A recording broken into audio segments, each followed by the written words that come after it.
Welcome back to One Nation, Part 2. Today's topic is history and law. We'll be talking about law. A binding custom or practice of a community, a rule of conduct, of action prescribed or formally recognized as binding or enforced by a controlling authority. Law, land, air, and water. The law of the land is dealing with rights. You have inalienable rights, you have unalienable rights. And in those special rights, you have human rights. Human rights are superior to civil rights. We've been fighting for civil rights for a long time, but human rights is the rights that we need to be fighting for, you know. And so when you're dealing with the air, one thing about the air is that without the air, we can't even breathe. You're not even here. You're not even in existence. Breath is holy. It's sacred. Without breath, there's no existence. And so water, you need water. Your body is over 75% of water. So that's law. That's real law. So without further ado, we was dealing with 325, 711, 1492 in the last segment. This is part 2, so we'll be going right off and going right in and diving right into 1774. Now the thing about 1774 is we deal with the denationalization of the Moors. We spoke of the Moors dealing with when they got exposed and that started the West Atlantic slave trade. We deal with Tariq the Moor or the Moorish Empire when they went over there and settled in Spain. Civilized Spain, brought them out of that dark age into the golden age, which was the golden age of the Moors. We dealt with 325, where we was dealing with Christianity, giving the background or the history of Christianity and where it begins. And so now we'll be going into the law, like I said, the law of where the West Atlantic slave trade come from, the denationalization. 1774 was in fact the date that of the denationalization of the Moors, and this was dealing with the Black Code law that had priorly was transpired 1724. As you see, it was the Christian black law, and now this entitled black. It subjugated the blacks, so-called blacks, and made them inferior to the superior race, so-called superior race, and so. That BCL was the I would say it was the foundation for slavery and the denationalized. It took the Moorish descent from us. It took our land from us. We was already settled over here, and for those who were settled over here, I'm sure it came back and forth. And so we were, make a long story short, this was the denationalization of the Moors, 1774. Now we know 1776 was when the Declaration of Independence. Now this is dealing with law. Now according to the Declaration of Independence, you'll see that the Declaration of Independence, it declared that all men are equal. 1776, the Declaration of Independence, which stated, when in the course of human events it becomes necessary for one people to dissolve the political bands which have connected them with another, and to assume among the powers of the earth, which is land, the separate and equal station to which the laws of nature, air, and water, and of nature's God, entitled them. A decent respect to the opinions of man required that they should declare the cause which impelled them to the separation. Now let me stop here, because you have to get an understanding of what this Declaration of Independence was saying.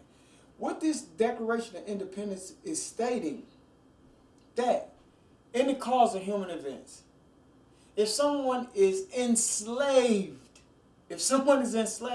they have divine right, unalienable rights, that they are to dissolve the political bands, which the government cannot continue to oppress them. They have the power to formulate amongst themselves their own government. This is what this Declaration of Independence is saying. If they can do it, anybody else on the planet can do it. And to make it, in 2005, South Sudan was recognized as a government from the other Sudan. That was just recently. So there's no reason for us not to be able to come formulate amongst ourselves as a nation of people, one nation of people bearing one free national name. But let me because we're gonna when in the listen to the wording. When in the course of human events, it becomes necessary for one people, the so-called Negro, Black, and Colored, African American, one people, look, to dissolve the political bands which have enslaved them. Now I'm putting my own words in it, which has enslaved them, right?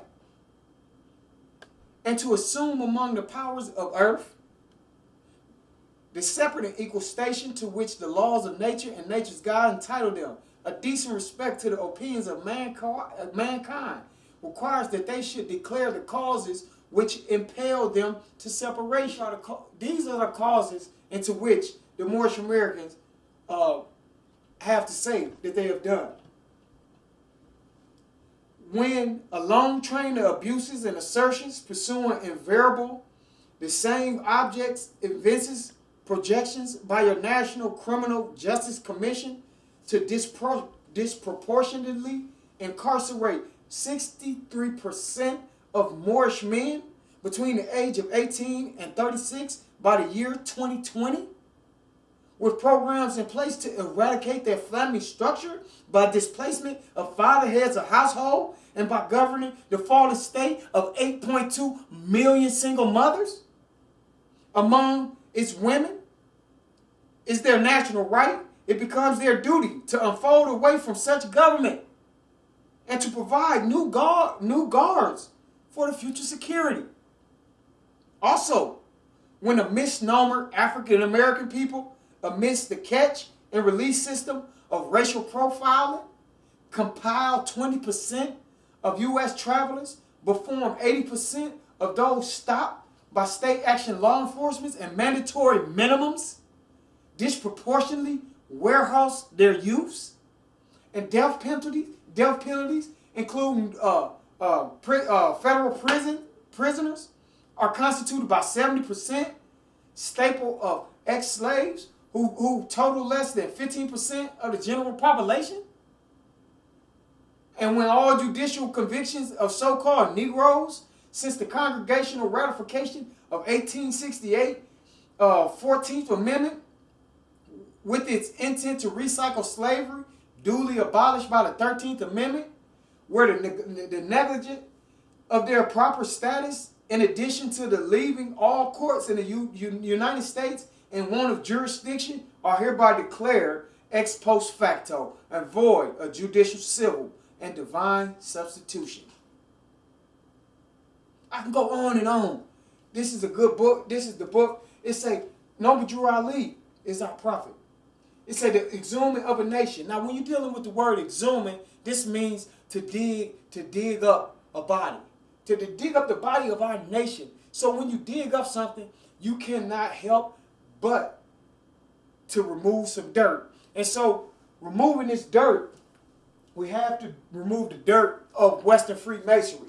When 1774, who you think that was? That was there. That was Western Freemasons that had established that George Washington was a Western Freemasonry. And in order for you to be a Mason or a Western Freemason, you have to own at least one slave. George Washington and his family alone owned over 500 slaves. And he was the founder of the United States of America. Come on, we got to pay attention. And so, we still at 1776 because we still dealing with this Declaration of Independence. Now, as we move on, go a little bit further. Just bear with me. Because now they go in and they give their definition. As we just gave our definition of us so-called Negro, Black, and Colored, now they give their definition. Which, because remember, he say, declare the cause which impelled them to the separation. He say, we hold these truths to be self-evident, that all men are created equal, that they are endowed by their Creator with certain unalienable rights, that among these are life, liberty, and the pursuit of happiness. That to secure these rights, governments are instituted among men, deriving their just powers from the consent of the governed. That whenever any form of government becomes destructive of these ends, it is the right of the people to alter or abolish it, to institute new government, lands its foundation on such principles, and organize its powers in such form as to them shall seem most likely to affect their safety and happiness. Did you just hear what this Declaration of Independence stated? It says, if destructive ends, it's a divine right for you to abolish anybody. If anything oppresses you, you have a divine right to get away from it. To get away from it. Make no mistakes about it. And this is what the Declaration of Independence, but still mind you, after the Declaration of Independence, in 1779, this is when they was actually, now when we go to 1779, this is when we go to, they was actually recognized as a government. This was the first recognizing the United States as a government, as a sovereign government. Now remember when we was dealing with the word government, it spoke of to have the sovereign nation. It spoke of sovereign nation. The body of persons that constitutes the governing authority of a political unit or organization. Right? Government. The organization, the body of persons that constitutes the governing authority of a political unit or organization. So, like I stated, in 1779, this is when that was established. Now, when it was established, that's when you have to remember about the articles, or it goes into the Constitution. Now, the Constitution is super short. It's super short. This is the Constitution. We, the people of the United States, in order to form a more perfect union, establish justice, ensure domestic tranquility, provide for the common defense, promote the general welfare, and secure the blessings of liberty to ourselves and our posterity, do ordain and establish this Constitution of the United States of America. That is it. That's the end of the Constitution. That is the Constitution in its entirety. Now, what they don't know, Article 1, Section 2, it said, no person shall be a representative who shall not have attained to the age of 25 years and been 7 years a citizen of the United States, and who shall not, when elected, be inhabitant of that state in which he shall be chosen. Represented and direct taxes shall be apportioned among the several states which may be included within the Union, according to their respective numbers, which shall be determined by adding the whole number of free persons, including those bound to service for a term of years, and including Indians not taxed 3/5 of all other persons. Now, here we go. Because, like it's 1779. In 1779, when they was establishing the government, they wrote us out of their government, their sovereign government. Wrote us completely out as 3/5 of a people. Why were we 3/5 of a people? Again, I state, because there was 3/5 they cannot take from us that's inalienable to us. Spirit, soul, and body. Allah give us all that, the great God of the universe. Don't make no difference between the great God and Allah. Allah, I choose to call him Allah. You call him great God, you may call it, somebody might call him Jehovah. But we're dealing with the God of the universe, the one God. And can't nobody take that away from you, spirit, soul, and body. But what they did take away from us, was just soleil and just sanguinity, according to their law. Right to soil, just soleil, and just sanguinity, right to blood. But our prophet teaches us nationality and divine creed, which restores those 2/5. Nationality, Moorish American, which gives you your birthright, and your divine creed, which gives you, your nationality, which gives you your birthright to the land, as well as your bloodline, and then the divine creed, which gives you your spirituality, that they can't take the spirit, soul, and the body from you. Now, in 1865 was when they supposedly abolished slavery.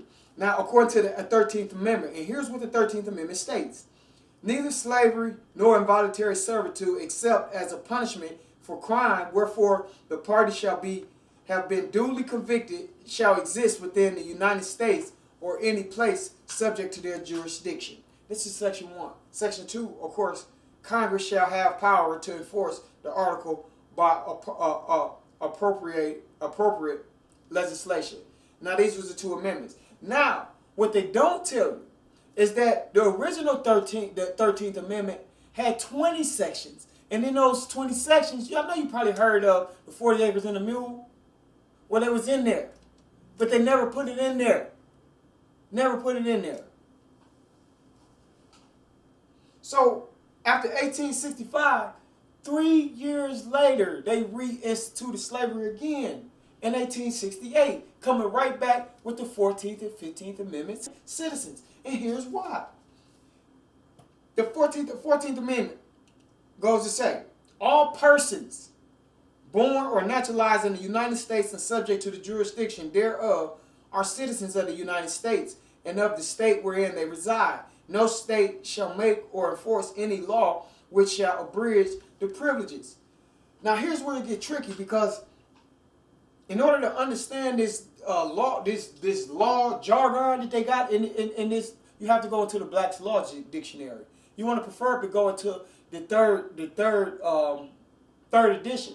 Now in the third edition, it teaches you that what a person, according to that special law, means commercial property. So they wrote us right back in as commercial property, as being citizens of the government. And there's a reason why.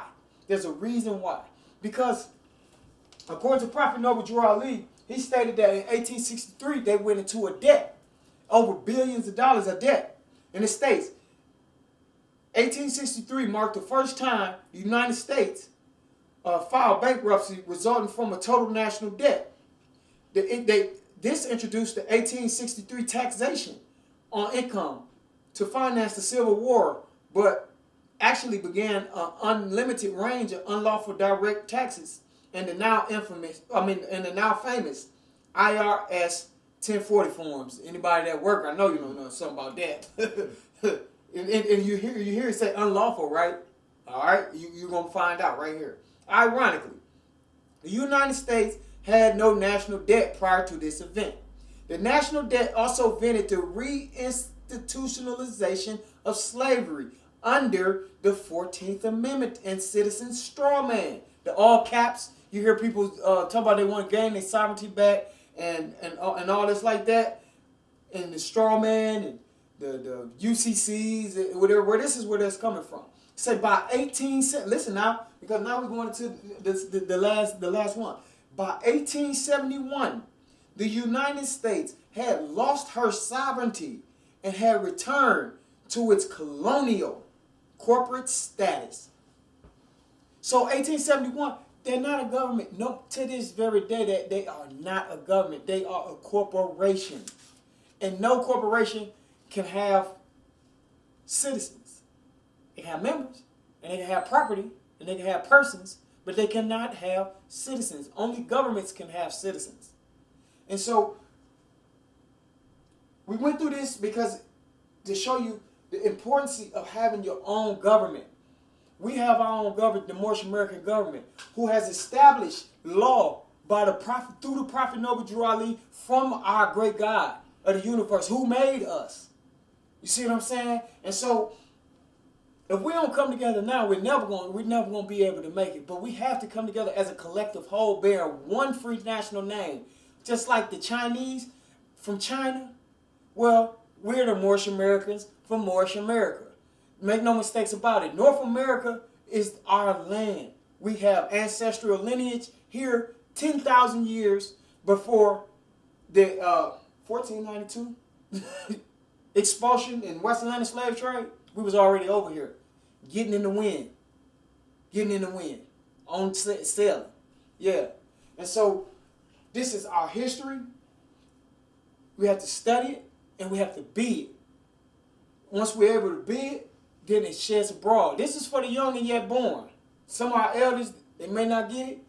They might got to get sit in the back, but these young ones coming with their eyes wide open. And this is to you, young kings and queens, goddesses and gods.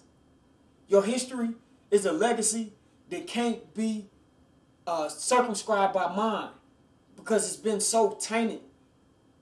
But we here to set the record straight because we do have our background. We do have our history. And this is our history. And you can do your own research. Prophet Noble Drew Ali said, "This is for the young and yet born. The third and fourth generation shall see the goods of my works." This is for you, young kings and queens, goddesses and gods.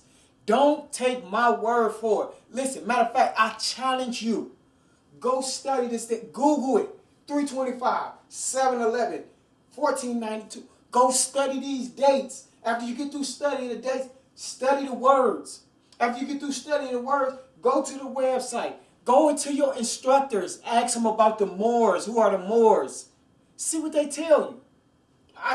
The prophet tells us like this. He said, go to those who know law. Ask them in a still voice, and you get a favorable reply. I'm not saying this to be. What I'm saying is this is the truth.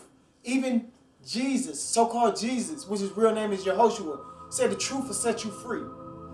It's out here. It's on you to set you free. No one can set you free but you. And you have to free your dome. Freedom, freedom. Free your mind and your behind will follow. Thanks again for watching. One Nation. I am your host, Divine Minister, Dr. Cedric Pearson Bay. Hope you enjoy. See you next time. Peace. U.S. in America. They on our land, they squat. U.S. in America. They don't own nothing, they just run. U.S. in America. That's actually Moorish America. First off, may I present Independence 1776 BCL events, slave, or 1774 denationalization for the Moors. How about 1492? All I can say is, woe to the Jew is this conspiracy of the Willie theory or Northwest Hemisphere where Haram Abiff was buried. Exposing all secret organizations in the shallow grave of assumable jurisdiction of your corporation. 1871, commercial corporate and not a sovereign nation. Remember 1863, your debt of your founding fathers. My founding father is Allah, sober than my seven. Fruition is my third heaven. No apologies, 13 colonies. Your mandate is expired. 50,000-year-old flag return Moors empire. Earth, fire, water, and air. Decline the ancient God, man is air. Although Satan was called God, and I thought that it was I. White means purity, and purity is God.